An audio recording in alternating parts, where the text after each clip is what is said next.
Hey everyone, David C. Anderson here, coming at you from the KnifeCenter, and it's our favorite time of the week. Why? You know why. We're taking a look at the coolest new knives that have just hit our shelves. Let's check them out.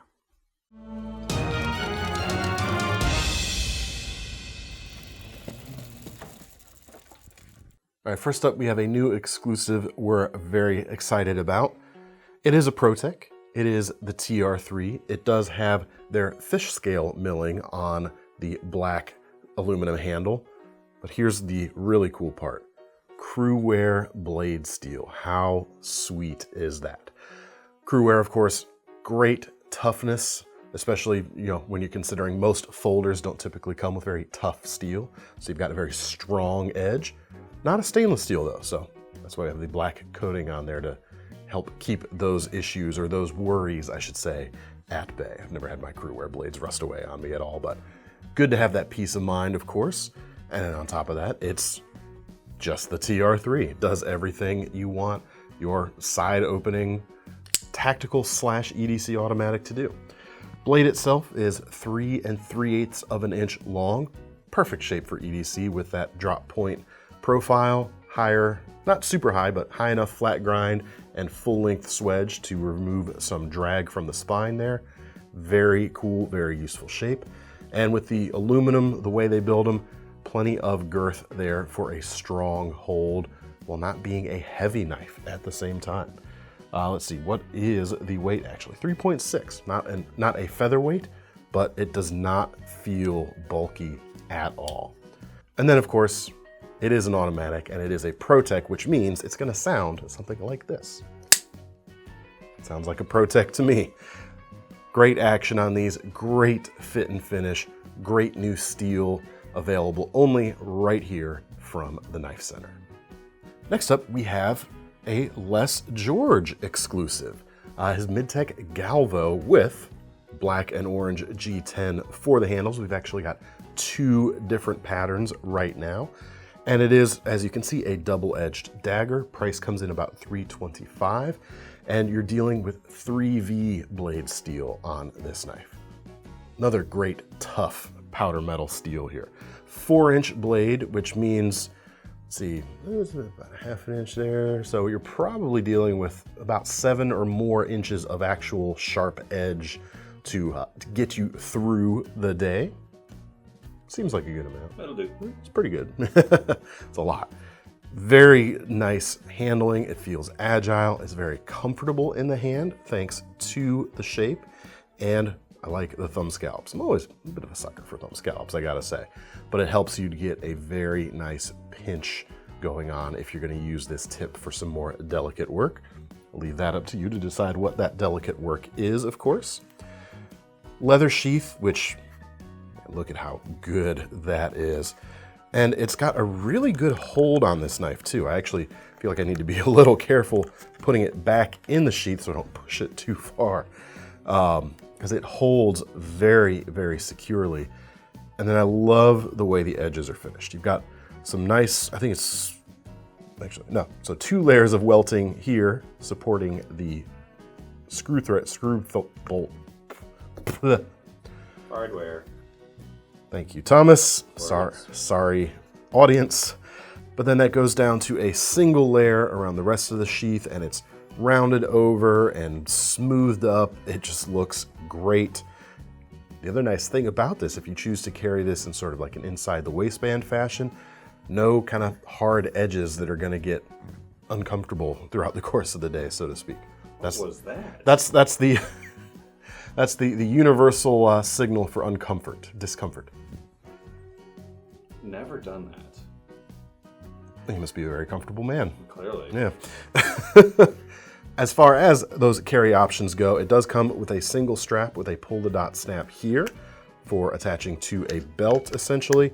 But this whole pattern here is Tech-Lock compatible. So if you have anything that works with that type of hole spacing, whether it is a Tech-Lock or some kind of inside the waistband clip, J-style or otherwise, it's gonna work with this no problem. Feels great. I mean, the knife is awesome, but I love the sheath too. Like, it's just, you know, a sheath's good when I spend more time talking about it than the knife. Let's talk about the knife some more then. We are a knife channel. Look at, it's pretty great. Feels good, feels really good. Check those out before this batch is gone. Like I said, we have 2 handle patterns, both orange and black, if that one there is not your cup of tea.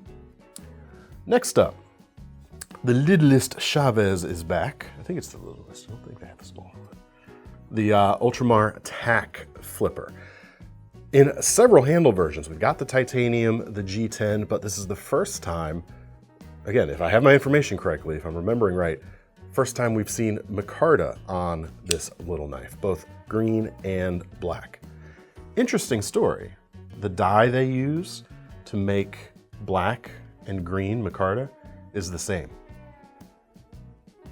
Cool.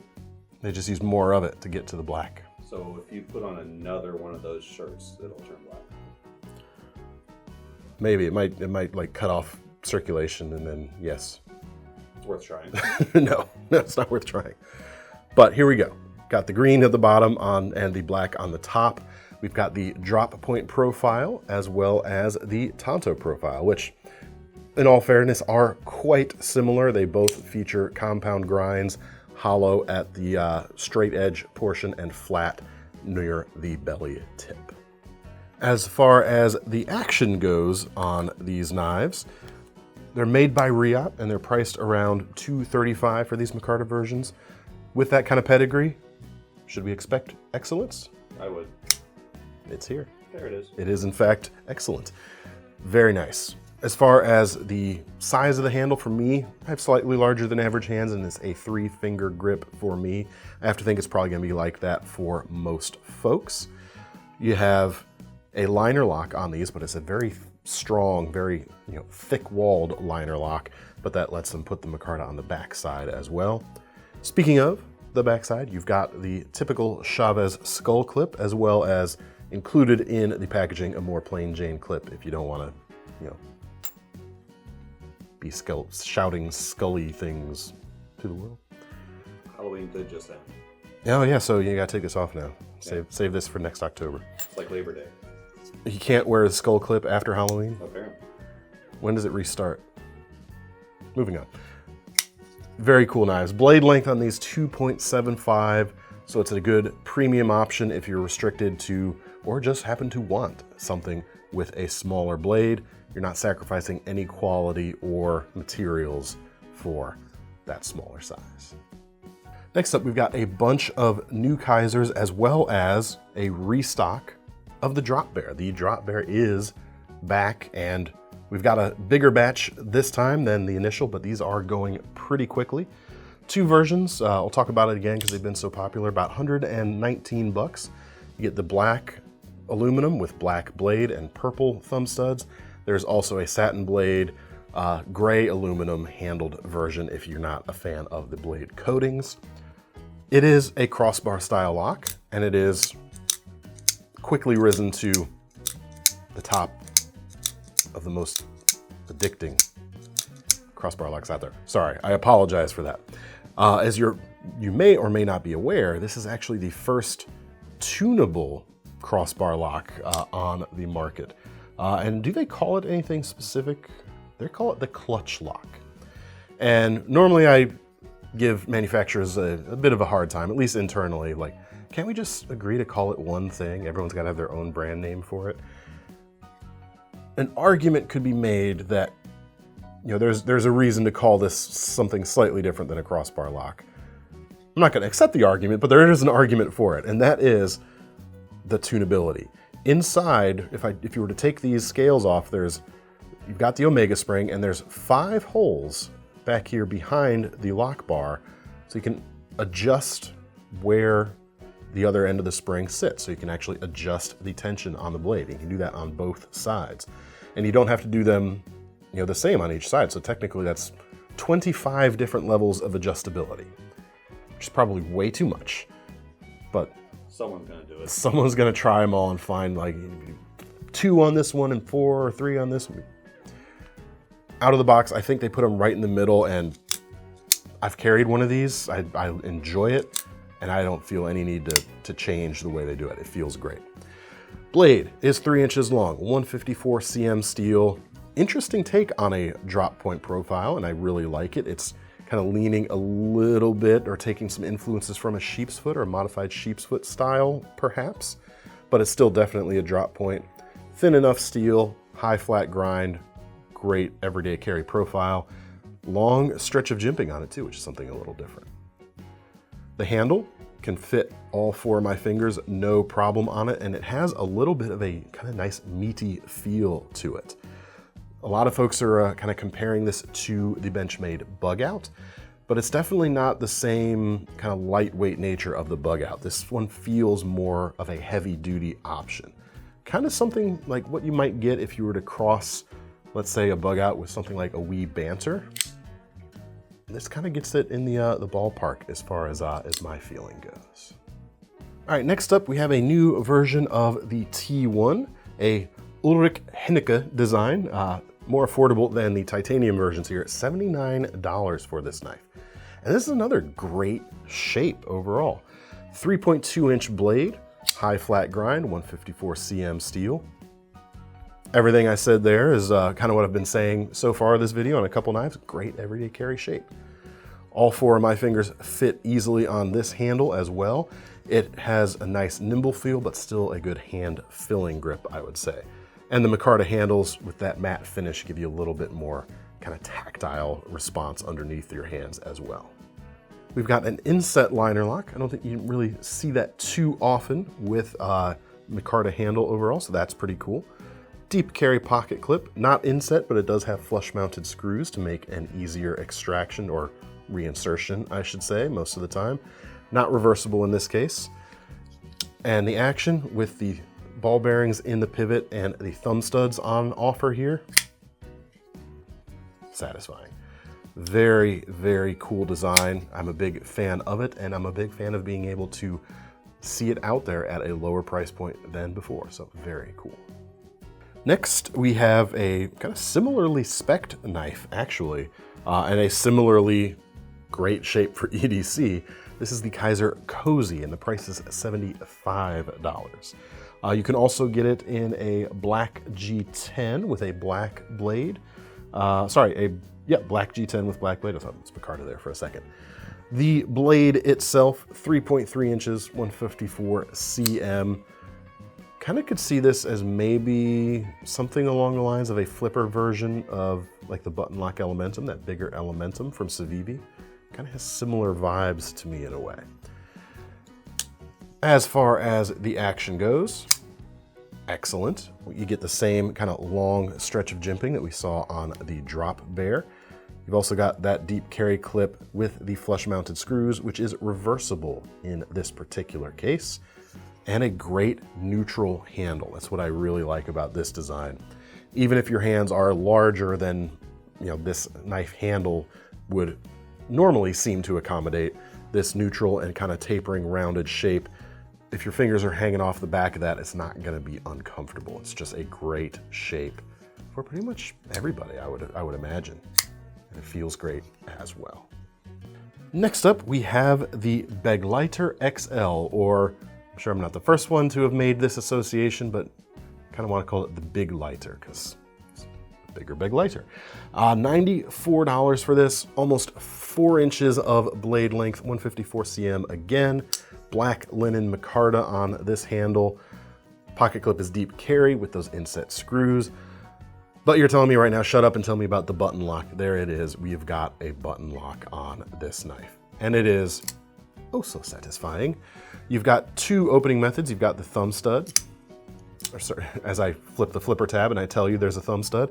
You also have a flipper tab, so I'm gonna flip the thumb studs now.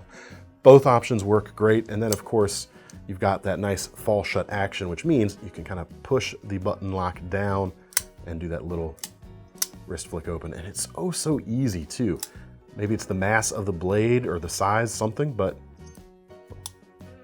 I kind of didn't make my point there, but it really does. I was trying to kind of really prove how little effort it takes to kind of flick that blade open, and I may have exaggerated things a little too far, but it really is very little motion required to flick that blade open with a little bit of a wrist action. Just awesome. And it's just a great bigger knife too. You've got plenty of handle length for most folks, I would imagine. Even if I were wearing a nice heavy pair of work gloves, I'd have all of my fingers on there, no problem. Great blade shape, almost a full flat grind on that blade. Nice and sharp out of the box. Nice little swedge done as well. Next up, we have the Bronco Comet flipper.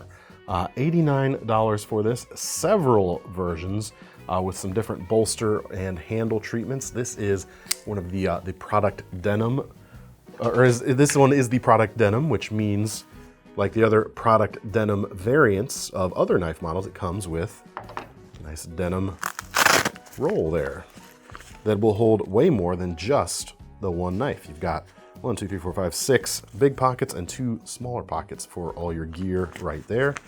And a little Velcro strip. If you want to change that patch out, you can do that too. But the leather patch along with the denim is a nice kind of blue jean inspired touch. And the handles themselves, it looks an awful lot like linen micarta here, but it's a blue, so they're calling it denim blue micarta. But in terms of texture, expect something like linen.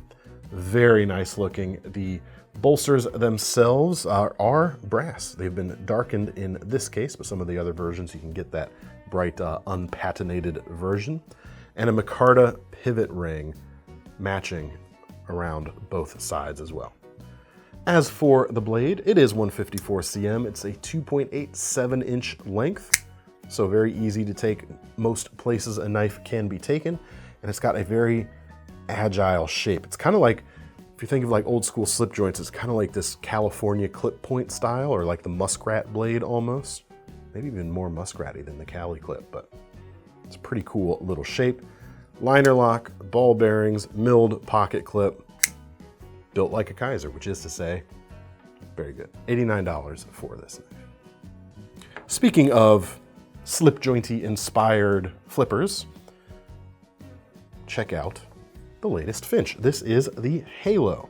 Comes in 105, and I'd say this is probably like the Finch that is leaning furthest away from kind of like the classic slip joint stuff that they've ever done so far, and that's due to the black blade coating here. I can't remember another Finch so far that has had a black coating.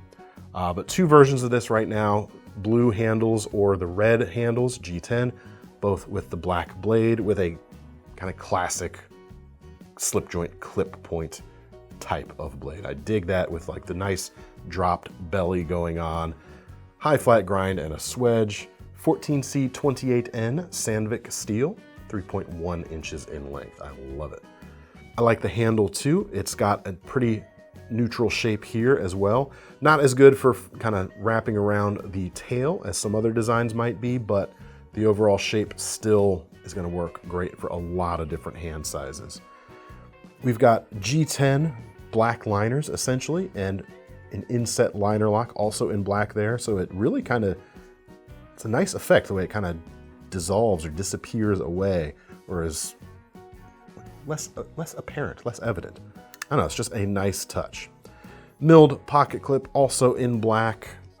Haven't flipped it yet. Ball bearings, great action.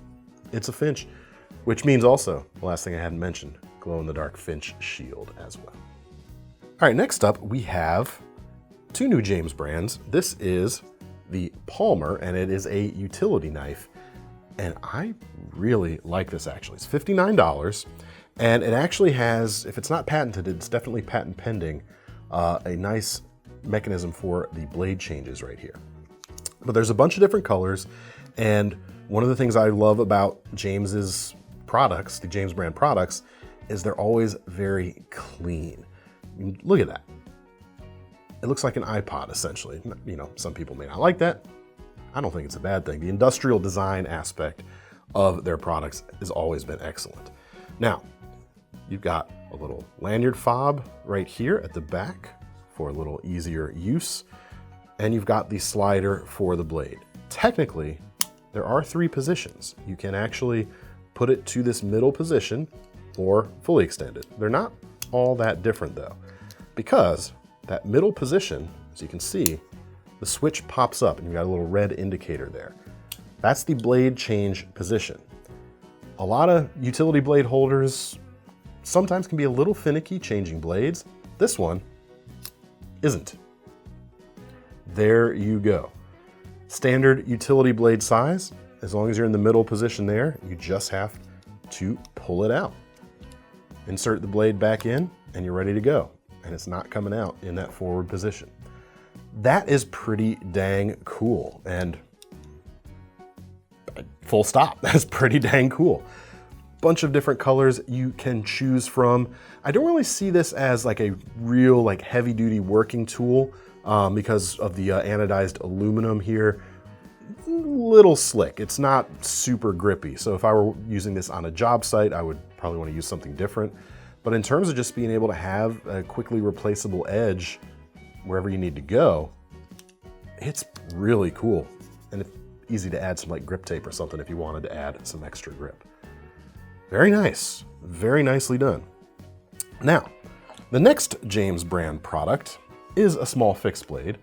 And before I introduce it, I will say this.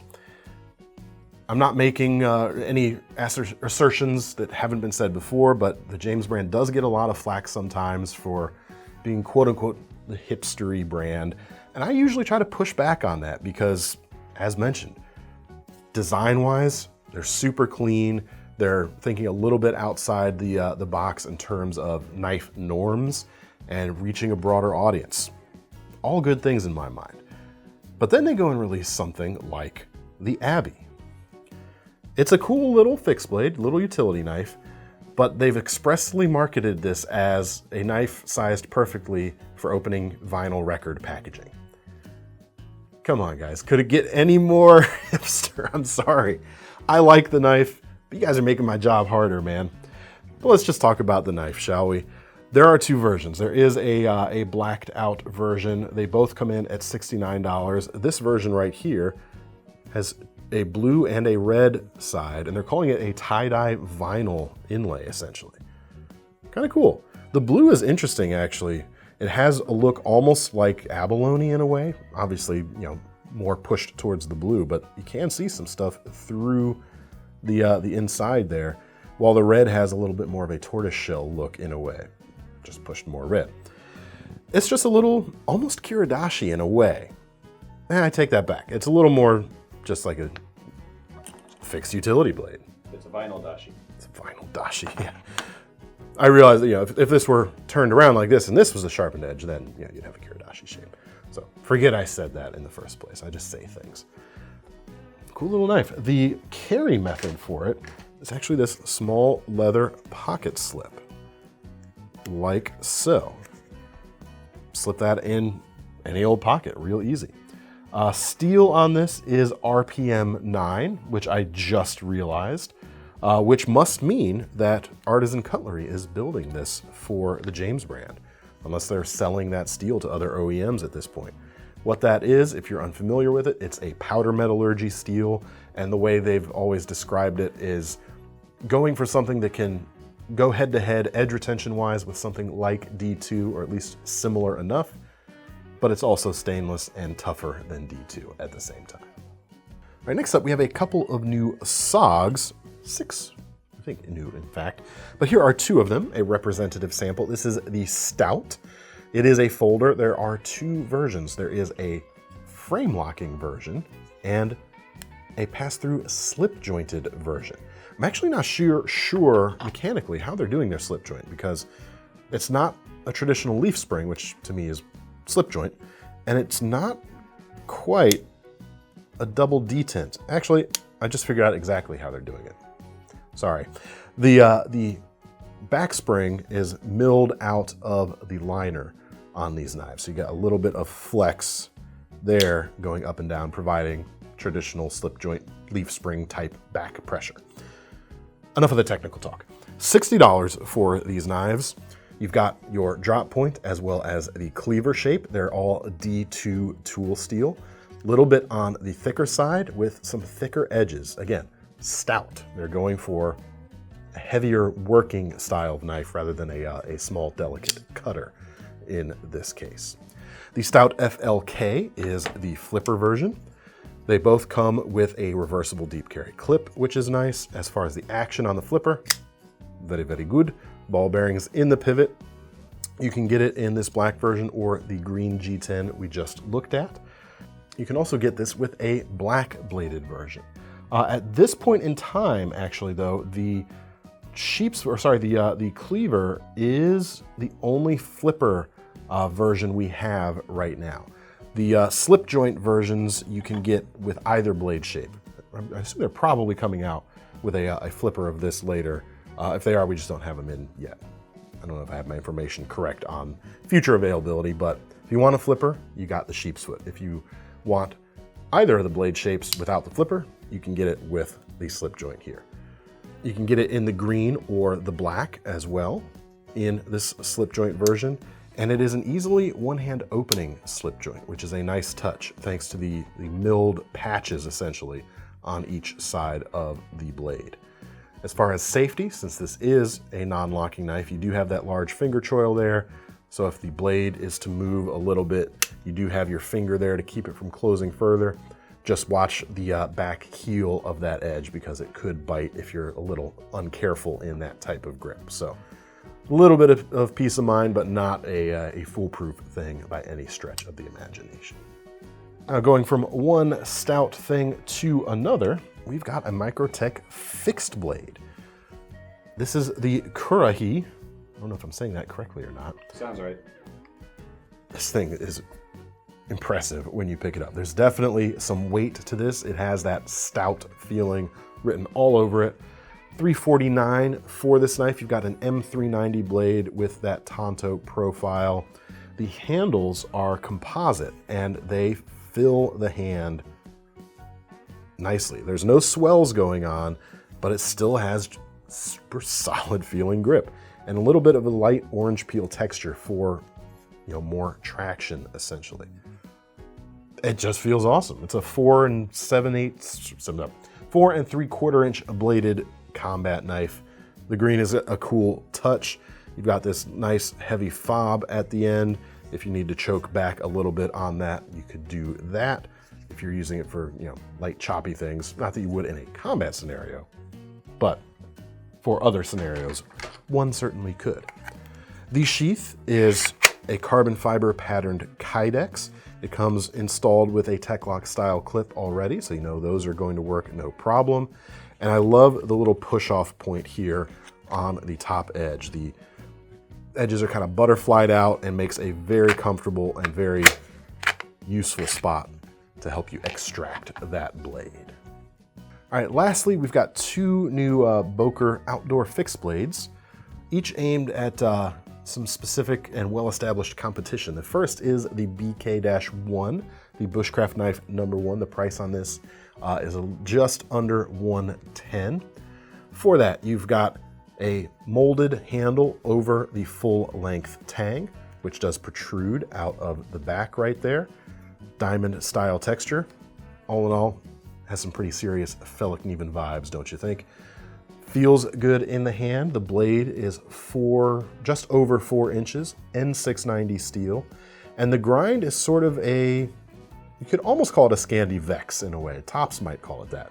But it is a convex grind with no secondary bevel, just not full up the height of the blade like something like the Felikneven F1 might do, to name drop a competitor there. But it feels really good. The edge is nice and sharp. It's got a great versatile shape for any kind of outdoorsy use for sure, bushcraft or otherwise. It's just gonna do quite well. Plenty of traction thanks to that grip right there. And then the sheath is nicely done, made of leather. Comes with a dangler, which is removable thanks to the snap right there. So if you don't want the dangler, you could either tuck it underneath or remove it. You can always install it on something else if you like. And then on the side, you have a fire steel loop and an included fire steel. It looks about a 3/8 inch diameter. It is a Light My Fire steel, so a name brand right there. Nice grip on it and a nice thick piece of ferrocerium there for a lot of fire starting capability. Next up, we have the Bronco fixed blade. And I'll go ahead and say it because you're looking at it and you're seeing it too. Very clearly kind of looking at something like the Benchmade Puko and Liku. 400, is it the 400 or is it the 2? I don't know. Numbers. But like both of those blades, this is a 3V steel fixed blade with a full length tang over molded with a very comfortable and ergonomic, good swelled grip overall. Very nice, actually. 181 and some change for this knife, 4.5-inch blade, so it sits kind of right between those two competitors, so to speak. Feels really good. Great shape for your bushcrafting and other outdoorsy stuff. Kind of a mid-height flat grind, a little higher than the middle, and nice touch right here. The spine of this knife is crisp enough to strike a fire steel, but you can see right here, there is a transition point. The place where you stick your thumb, they haven't gone in and crisped that up like they have the rest of the spine. So it's not as sharp under the thumb when you're back here towards the back. Pretty nice touch. I should mention on the that BK-1 we just looked at, they have not crisped up the spine at all there, but it is just on the side where you probably could still strike a fire steel with it, but if you wanted to go in and crisp that up with a stone, it wouldn't take too much effort to get there. But back to the Bronco, the lines are great, the feel is great, the fit and finish is there, it's exactly what you want. The sheath on this knife is a little bit less full-featured than the Bushcraft #1. It is nicely made, but you don't have the dangler or the included fire steel on the loop, but it still does the job admirably. Hey everyone, so David actually mixed up the sheaths here, so we'll just swap those around and yeah, all square. All right, that's all I've got to show you this week. Check out the links below in the description if you want to get your hands on any of them. That'll take you over to KnifeCenter.com. And don't forget about our Knife Rewards program, because if you got to buy a knife anyway, wouldn't it be cool to earn some free money to spend on your next one? I'm David C. Anderson from the Knife Center, and that's Thomas behind the camera. We're signing off. See you next time.